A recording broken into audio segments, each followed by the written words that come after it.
Très bien.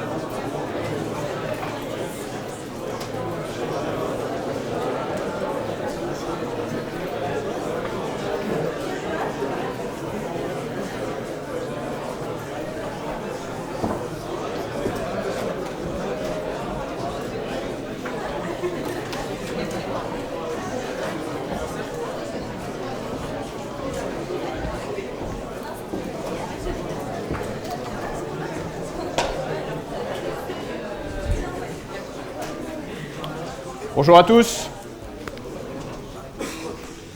Alors, si j'ai bien compris, c'est votre premier cours ici.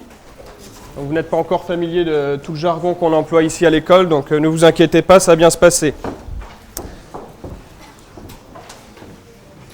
Donc ce cours, c'est un cours donc, qui s'appelle pompeusement « Introduction aux techniques de communication orale ». Mais c'est un titre qui exprime bien ce qu'il veut dire. C'est bien sûr de la communication orale. Ça sera un cours très pratique, on n'aura pas le temps d'aller vraiment dans le fond des théories avec le nombre d'heures qu'on a, puis c'est peut-être pas nécessaire. Donc technique, et puis c'est un cours introductif, hein, comme je vous l'ai dit, on n'a pas beaucoup d'heures, donc on ne verra qu'un morceau de la communication orale. Moi je m'appelle Xavier Ribou, je suis donc diplômé de l'ISCOM, qui est une école de communication et de publicité sur Paris. Et je suis actuellement consultant pour une boîte de coaching sur Orvault. Je ne sais pas si vous êtes familier de la région, mais ce n'est pas très loin d'ici. Et donc, ça fait maintenant 2 ans que je travaille à l'école des mines de Nantes. J'ai mon bureau, donc le C122 au département SSG. Je suis là le mardi et le mercredi seulement, puisque je travaille aussi pour l'école Audencia, qui est une école de commerce. Donc voilà. Donc, cours d'introduction aux techniques de communication orale. Pourquoi vous en avez besoin en école d'ingénieur? Parce que vous sortez de prépa, vous êtes bon en maths, vous êtes bon en physique. Enfin, ceux qui sont là par hasard, il y en a aussi, hein, mais en général, vous êtes mauvais communicant. Et c'est important de bien communiquer, vous avez beau avoir les meilleures idées du monde, si vous êtes incapable de les vendre, elles ne valent absolument rien. Donc c'est pour cette raison qu'il y a un cours de communication orale dans l'école. L'école insiste bien pour qu'il y ait ce cours-là. Et ça va vous servir tant sur vos présentations durant votre formation que pour des entretiens d'embauche, que ce soit pour un stage ou pour votre futur job, mais aussi pour les réunions que vous serez amenés à mener, parce que vous serez des cadres. Et puis ça vous servira dans la vie de tous les jours aussi, hein. J'imagine que vous parlez entre vous, donc ça peut être utile. Donc on va rentrer un petit peu plus dans le détail du module, on n'a pas beaucoup de temps aujourd'hui, hein, je crois qu'on n'a que 3/4 d'heure, donc on va essayer d'aller assez vite.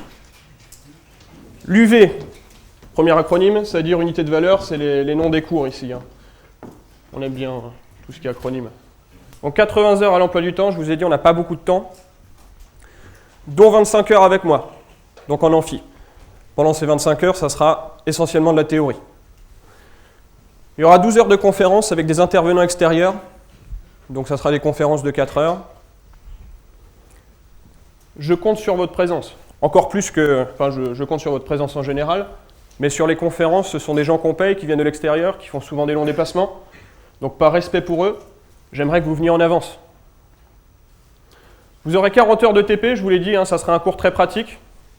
Donc 40 heures de TP avec des intervenants du département SSG, dont moi, et 3 heures de DS. Donc le contenu DCM. Il y aura une première partie qui sera comprendre et se faire comprendre. Donc on abordera ce qu'on appelle la programmation neurolinguistique, un nom un peu barbare, mais ne vous en faites pas, je vais vous expliquer ce que ça veut dire. Ensuite, il y aura une seconde partie qui sera le cœur un petit peu de ce module, qui traitera donc de la dynamique des groupes et de la synergologie. Encore des termes un petit peu effrayants pour ceux qui n'y sont pas familiers. Et enfin, si on a le temps, je dis bien si on a le temps, l'année dernière on n'avait pas eu le temps, mais c'est pas grave, on fera un petit peu d'analyse transactionnelle. En revanche, si on attend de le faire, ça tombera au DS. Les conférences, donc voilà, on en parlera peut-être un peu plus en détail. La dernière est particulièrement intéressante pour vous puisqu'elle va traiter des PowerPoint, un outil puissant hein, que vous allez beaucoup utiliser à l'école. Donc voilà, je vous incite à venir en avance, comme je vous l'ai dit, pour ces conférences. Les TP, alors j'en parle pas en détail aujourd'hui, mais sachez que vous aurez une étude de cas à faire. Les sujets sont au choix, travaillerez par équipe, mais vous soutiendrez tout seul. Alors, ne choisissez pas des sujets trop faciles ou trop bateaux. L'année dernière, j'en ai encore 5 qui ont pris le même sujet, enfin, qui ont dû changer après, hein, qui ont pris l'expérience de Millman. Alors ça, c'est beaucoup trop classique, je ne veux pas. Essayez de nous surprendre. Essayez de nous surprendre. Et donc, l'évaluation, parce que je sais que ça vous intéresse, savoir un petit peu comment vous allez être noté. Donc, vous avez un rapport à faire sur l'étude de cas, je vous donnerai les modalités exactes lors de la première séance de TP. Donc c'est en général une vingtaine de pages, hein, pas plus. Vous aurez une soutenance sur cette étude de cas. Donc je voulais dire, vous soutiendrez seul. Vous travaillez en équipe, mais vous soutiendrez seul. Vous serez devant un jury composé d'un professeur du département SCSG et d'un professeur qui n'a rien à voir, histoire d'avoir un avis un peu extérieur. Et enfin non, vous aurez un entretien individuel, donc avec moi et un autre intervenant du département que vous aurez l'occasion de voir. Cet entretien individuel, c'est un entretien de... Comment? J'ai oublié le nom. De personnalité. Voilà, un entretien de personnalité. Un petit peu comme ceux que vous avez eus durant les oraux. Enfin, je ne sais pas si cette année vous aviez eu ça. Mais voilà, ça sera un petit peu dans le même genre. Et l'idée, c'est de tester un petit peu tout ce qu'on aura appris durant ce cours-là, si vous êtes capable de les mettre en application ou non, et vous serez évalué là-dessus.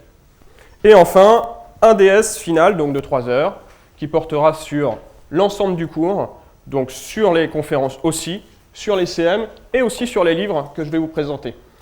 Voilà. Vous avez vu, hein, ce barème, il n'est pas fait au hasard. Je sais que tout le monde n'est pas à l'aise à l'oral et je ne tiens pas à les pénaliser davantage.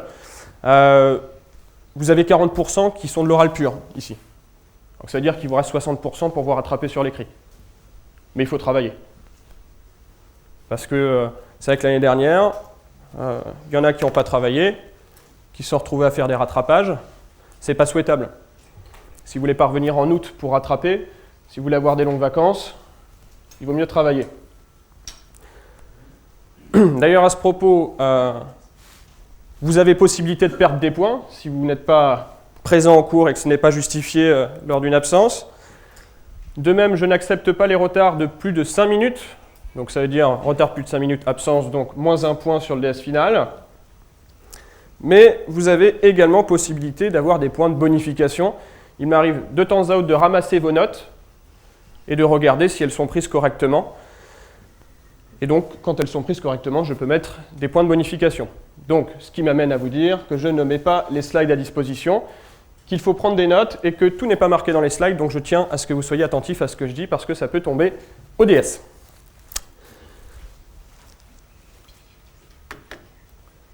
Donc la bibliographie.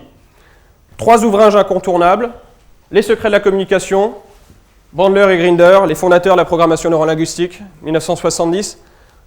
Ça, c'est peut-être l'ouvrage incontournable parmi les ouvrages incontournables. La dynamique des groupes, Robert Muchelli, et l'analyse transactionnelle, théorie de 1950. Bon, vous avez d'autres livres encore, hein. Là, c'est plus si vous avez le temps, si vous êtes curieux, vous pouvez y jeter un œil. Le dernier est en anglais, mais ça se comprend aisément. Et puis, vous avez eu un test d'anglais, hein, si j'ai bien compris juste avant, donc vous êtes familier de la chose. Donc pour ces livres, oui, j'en ai toujours qui me disent « Ah oui, on ne va pas acheter des livres, machin ». Alors d'une part, ils sont disponibles au CDI en plusieurs exemplaires. Et puis d'autre part, ce qui se passe souvent, c'est que les anciens donnent leurs livres aux nouveaux. En général, ils n'en ont plus besoin. Donc vous verrez, hein, vous contacterez les anciens qui seront ravis, je pense, de se débarrasser de leurs livres. Ah oui, avant de commencer le cours, parce que là on a vu un petit peu le détail, j'aime bien commencer mon cours par un petit test de culture générale sur la communication. Je vais vous donner quelques feuilles, vous les faites passer.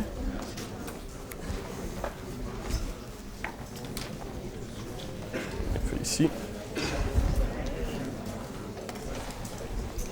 Faites passer devant, derrière.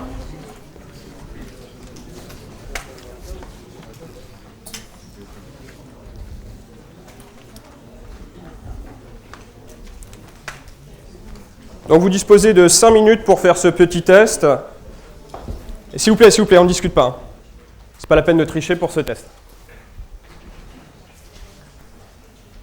Est-ce que tout le monde a reçu une feuille? Il n'y en a pas qui circulent là-bas? Oui, j'arrive. Je vous ai vu.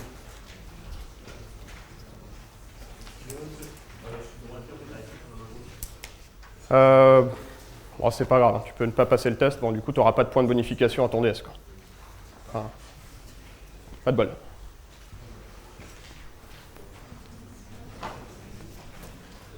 Oui, vous n'en avez pas là-bas?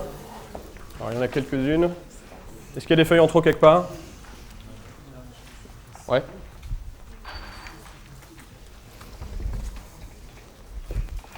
Transmettez derrière aussi, non ou pas?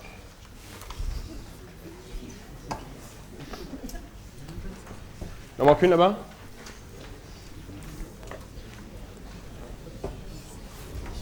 J'arrive.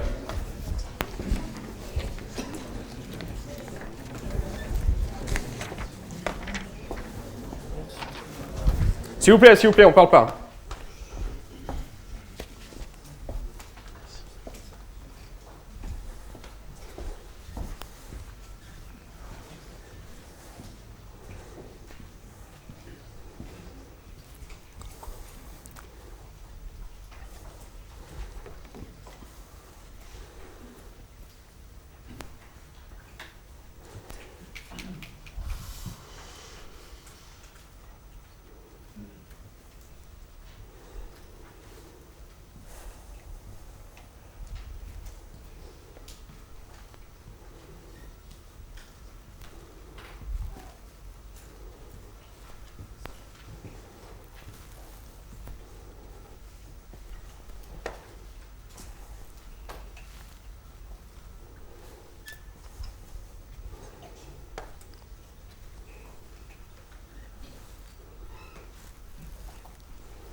Dépêchez-vous de vous installer. Hein. Dépêchez-vous de vous installer. La prochaine fois, je vous accepterai pas.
Allez, vous faites passer les copies en bout de rangée.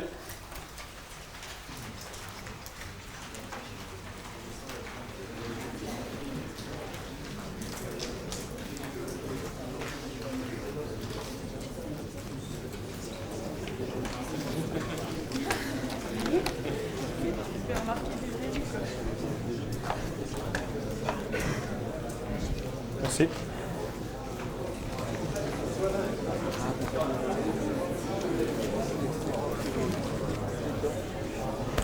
Ah, faites-les passer ici. Merci. Merci. Merci. Merci. Merci. Merci. Merci. Merci. D'accord. Merci. Merci.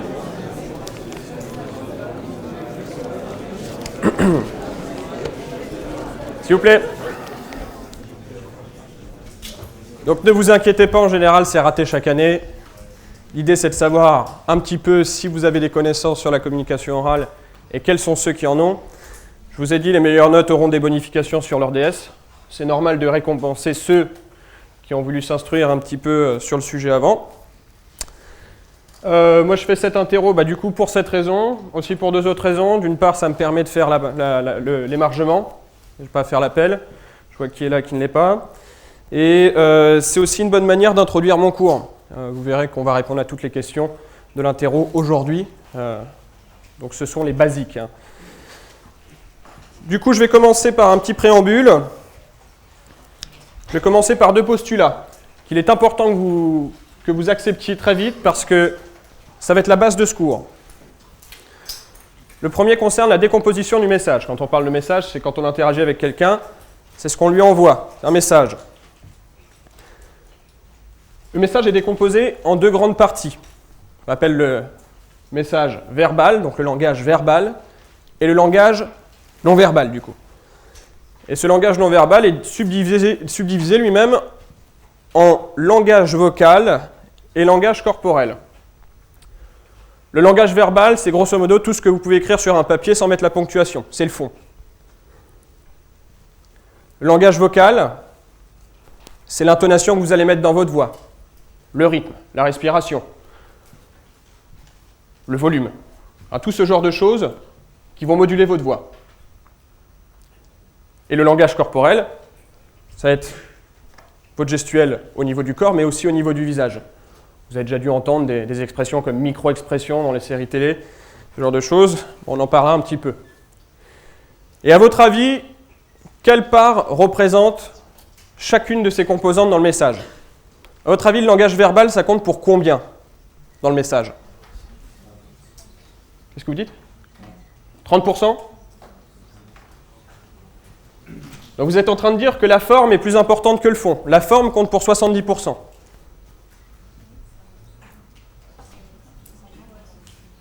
Qu'est-ce que vous dites? 50-50?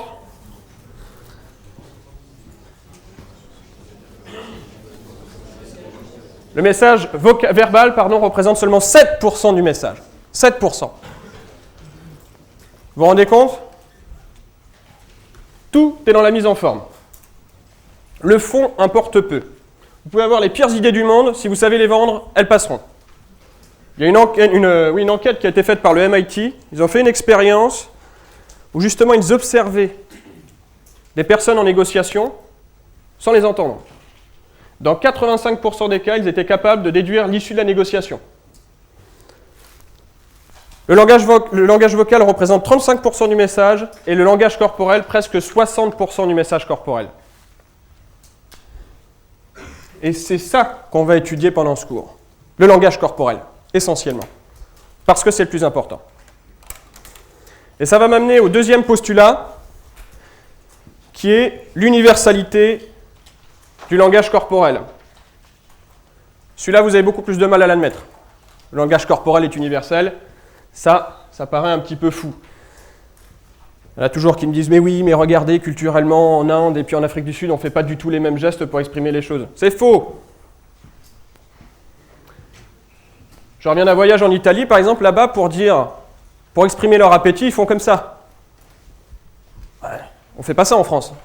À la limite, on se tapote le ventre et encore. Mais ça, c'est pas du langage corporel. Le langage corporel, c'est avec la dilatation des pupilles, le rythme respiratoire qui s'accélère, les épaules qui se voûtent, tout ce genre de choses. Et ça c'est universel. Pourquoi c'est universel? Eh bien là, la communauté scientifique commence à se mettre d'accord. Oui, hein, il y a de la science autour de ça, je ne sors pas ça du chapeau. La communauté scientifique commence à se mettre d'accord là-dessus. Il semblerait qu'une forte partie soit inscrite dans nos gènes. Parce que quand vous regardez le langage verbal, le langage tel qu'on le connaît aujourd'hui, il n'existe que depuis 35 000 ans. À l'échelle de l'humanité, c'est très peu. Et on a des preuves de cette universalité du langage corporel. On regarde par exemple des aveugles de naissance qui reproduisent exactement la même chose, suivant les situations, que des voyants. Quand je dis voyants, ce n'est pas derrière leur boule de cristal, non, c'est les gens qui voient. Donc ils reproduisent exactement la même chose. Donc c'est qu'il y a une composante génétique. Le langage corporel est universel. Et je vais essayer de vous donner les principes de base pour le décrypter dans les situations relativement simples. Des questions là-dessus? Donc des définitions, parce qu'il faut quand même que vous gardiez une trace écrite de ce qu'on va faire aujourd'hui. La PNL, première question de votre interro, enfin de votre petit test. Ça veut dire la programmation neurolinguistique, on l'avait vu juste avant. Et donc Anthony Robbins, dans son livre Le pouvoir illimité, on donne une définition assez complète et concise. Il dit « La programmation neurolinguistique est un ensemble coordonné de connaissances et de pratiques dans le domaine de la psychologie fondée sur une démarche pragmatique », j'insiste bien sur ce mot-là, pragmatique, parce que c'est vraiment du concret, de modélisation, en ce qui concerne la communication et le changement. Programmation neurolinguistique, ce n'est pas qu'une technique de communication, c'est aussi une technique de coaching personnel. Les grands sportifs utilisent la programmation neurolinguistique pour se mettre dans des états de confiance. Donc voilà pour la programmation neurolinguistique. La synergologie, là encore terme barbare, qu'est-ce que c'est? C'est tout simplement la science du langage corporel. Philippe Turchet en donne une définition dans son livre, la synergologie. La synergologie est une discipline du champ de la communication basée sur les communications non verbales. C'est une méthode de lecture spécialisée dans le décryptage des mouvements corporels inconscients.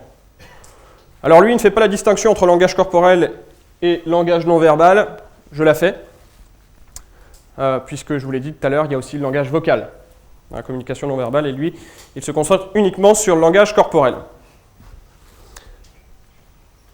L'analyse transactionnelle, une technique d'analyse des relations de communication qui vise notamment à détecter l'état du moi dans lequel se trouve son interlocuteur. Je dirais de la philo un peu. Ne vous inquiétez pas, ce n'est pas inconscient, subconscient, conscient. L'analyse transactionnelle, personnellement, moi, j'y crois pas spécialement. Je ne crois pas spécialement à cette théorie, mais elle a le mérite d'être la première. C'est la première théorie, la première vraie théorie de la communication. 1950 à peu près. Vous voyez à quel point c'est récent. On a commencé à s'intéresser à la communication orale à la moitié du siècle dernier. C'est extrêmement récent. Alors quand on parle d'état du moi, je crois que c'était une de vos questions aussi. Apparemment, Julie n'a pas eu trop d'inspiration là-dessus. Les états du moi, quand on parle de ça, il y en a 3 qui sont subdivisés en d'autres états, ce qu'on appelle l'adulte, le parent et l'enfant. C'est-à-dire qu'à chaque fois que vous parlez avec quelqu'un, c'est une de ces 3 composantes qui interagit avec l'autre. Oui? Est-ce que les 3 états du moi ont un lien avec une modélisation de 3e génération? Oui, et on l'abordera un petit peu plus tard dans le cours, ça. Voilà. Tout à fait.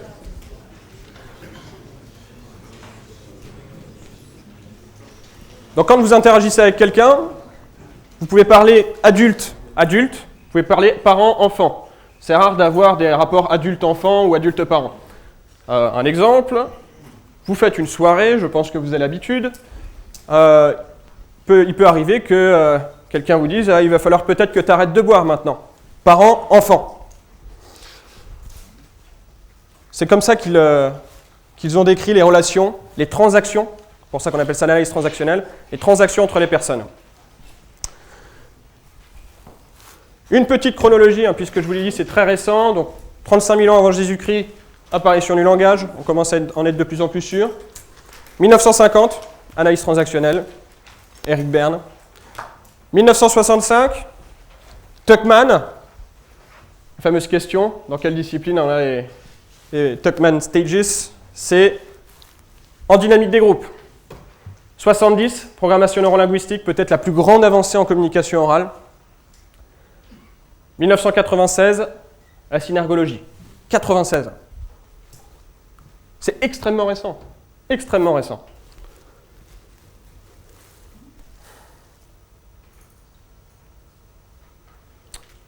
Du coup, on a terminé un petit peu en avance. Est-ce que vous avez des questions ?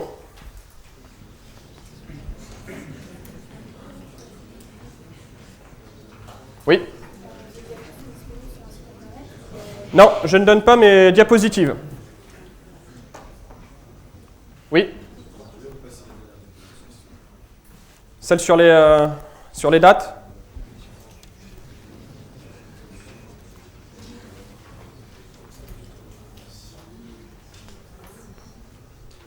Non, je ne mets pas mes slides à disposition pour la simple et bonne raison qu'en général, j'ai remarqué que les gens ne suivaient pas. Ils venaient pour ne pas perdre de points, mais en général, ils ne suivent pas. Puis je vous ai dit que je ramassais vos notes aussi de temps en temps aléatoirement, histoire de vérifier que... Je ne le ferai pas aujourd'hui, rassurez-vous, mais ça peut m'arriver. Voilà. Est-ce que vous avez d'autres questions ? Oui ? Est-ce que vous pouvez détailler un peu les 3 états du mois ? Alors, on y viendra plus en détail.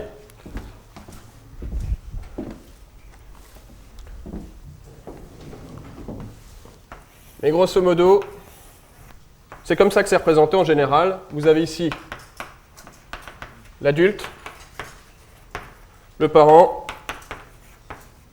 et l'enfant. On abordera les déclinaisons de ces 3 états du moi un petit peu plus tard. Et grosso modo, en fait, quand vous lirez le livre, je crois que je vous l'ai mis dans les ouvrages, oui. Quand vous lirez le livre sur l'analyse transactionnelle, vous verrez qu'il y a beaucoup de schémas comme ça, où on décrit les relations avec des liens entre les différents états. Voilà, moi je vous l'ai dit, hein, c'est une théorie à laquelle je n'adhère pas forcément, mais il y a quand même du bon à prendre dedans, qu'on retrouve de toute façon dans la programmation neurolinguistique aussi. Et voilà. Et puis c'est vrai, hein, c'est quelque chose qu'on peut assez facilement voir. En général, on peut associer un des 3 états à un certain moment, hein, à une personne, puisque vous pouvez passer de parent à adulte à enfant au cours même d'une conversation. D'autres questions ? Alors, par exemple, un vendeur qui s'adresse à un client, on est dans quelle catégorie ? Ça dépend. On peut être dans une interaction adulte à adulte. Ça serait un bon vendeur qui ferait ça. Mais on s'aperçoit qu'en vrai, on est souvent dans un rapport parent-enfant. C'est le vendeur qui détient l'information. Savoir, c'est pouvoir. Il détient le pouvoir, donc il a un ascendant sur son interlocuteur et il lui fait savoir. Mais je vous l'ai dit, un bon vendeur, il va être dans un rapport adulte-adulte. Il va donner l'impression à son client qu'il sait tout. Oui ? On peut en parler à partir de l'âge de 5 ans. À partir de l'âge de 5 ans. Avant, on n'est pas du tout sur un rapport adulte par enfant. C'est des rapports un petit peu plus simples, mais il existe des rapports quand même. Oui. Le premier état du moi et le second sont liés. Est-ce qu'on peut utiliser une modélisation plutôt pragmatique ?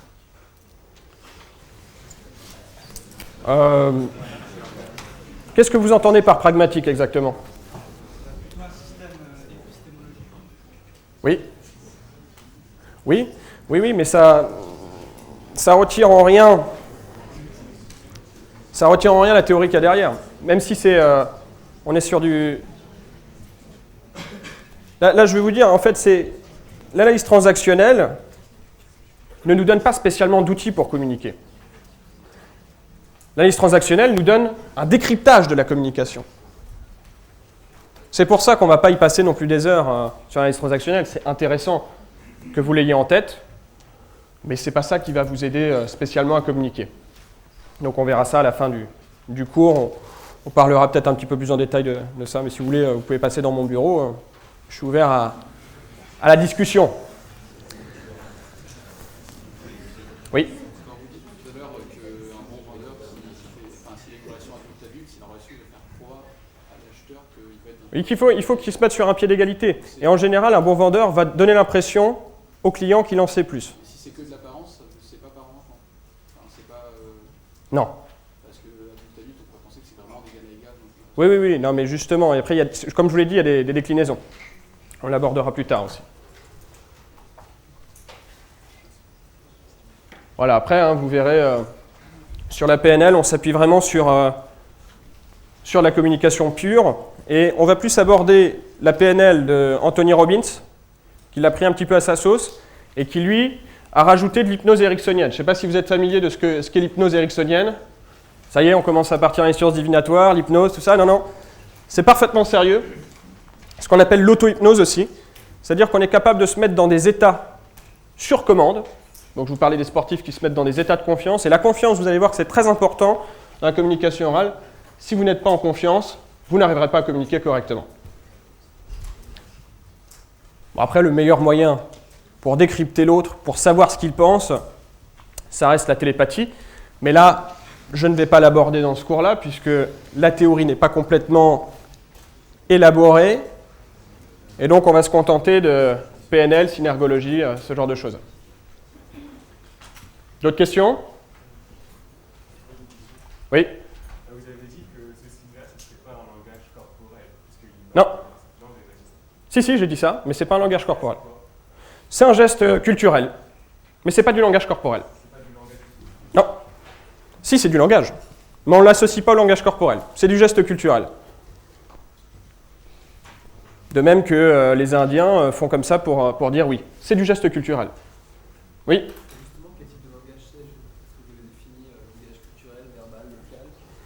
On ne l'associe pas vraiment à ces... Parce que le message n'est pas contenu dans... Enfin, il y a un message, si. On dit on a faim, on dit oui, ce genre de choses. Mais on n'associe pas au langage corporel. On pourrait l'associer presque à du verbal, puisque c'est un mot qui est associé à ça. Même si ce n'est pas exprimé verbalement. On pourrait l'associer à du verbal.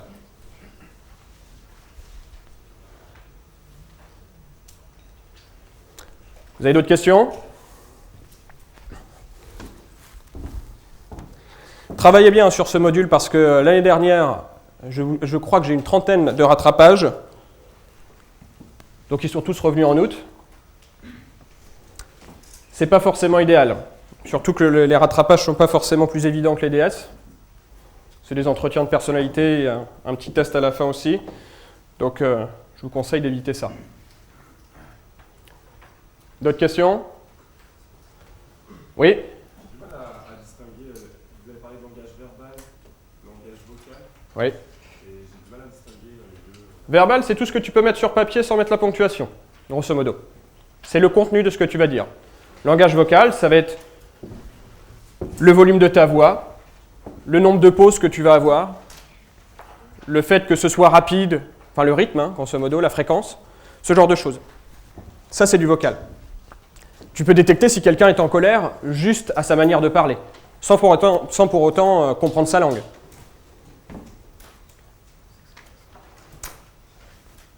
Mais bien sûr, vous l'aurez compris, ce cours est un cours pipeau.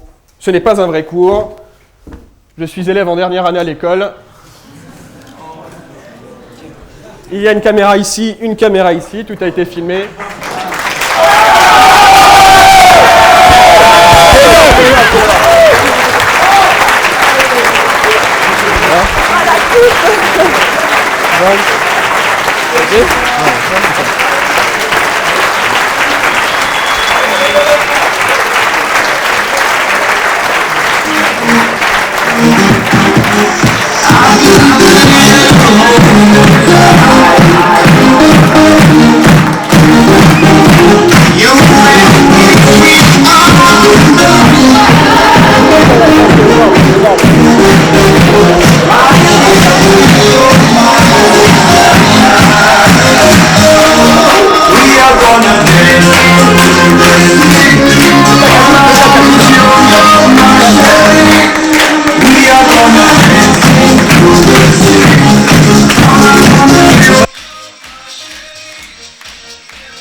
Ah putain, ouais.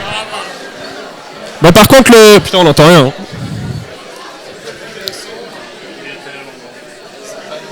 Ouais. Ah oui. Ça c'est le projecteur, non? 1, 2.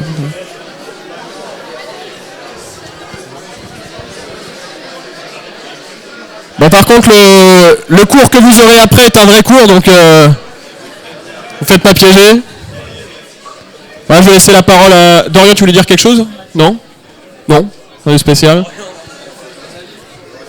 Bon bah voilà. Mais en tout cas, tout ce qui a été dit pendant le cours est vrai, sauf la partie sur la télépathie à la fin.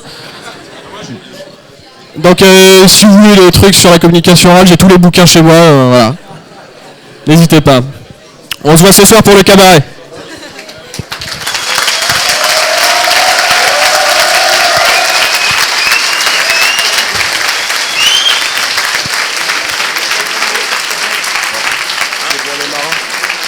Et surtout, n'oubliez pas de rentrer vos marins sur Facebook. Ils vous attendent. Un petit pourri-bouille pipi. C'est vrai? Et pourri-bouille pipi.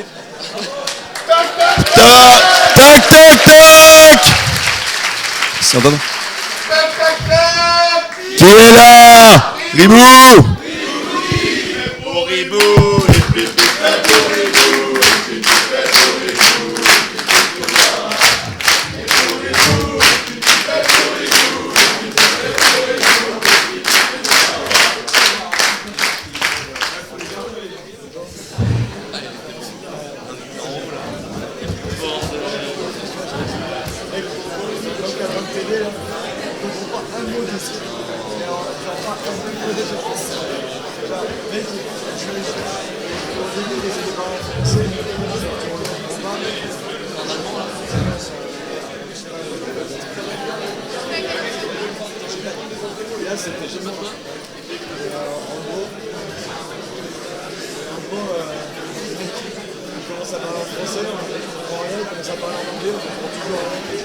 C'est parfait, on va avoir une super année.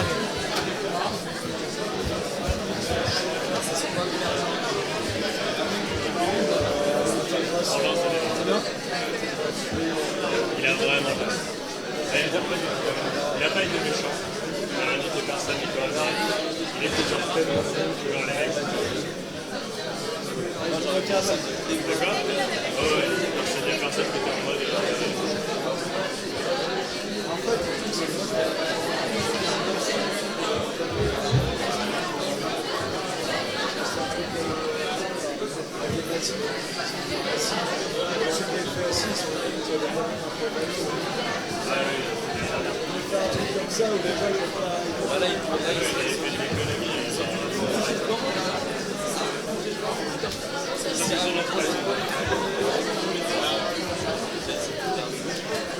Est-ce que vous venez au Wai? Ouais. Vous m'avez envoyé un message. Du coup, vous avez payé les chèques ou pas? Non, je peux pas. Ok, mais toi je t'ai noté déjà. Du coup, je vous note tous les deux. Est-ce qu'il y en a d'autres du R2 qui viennent? Valentina, c'est noté. Romain, Antoine, moi, Cécilia. Romain, lequel? Isaac. Il a peut-être envoyé un mail à Dorian, mais il n'est pas noté sur le groupe, donc je vais le noter. Parce qu'il fallait normalement, Valentina a fait passer un magasin. Il y avait un bungalow.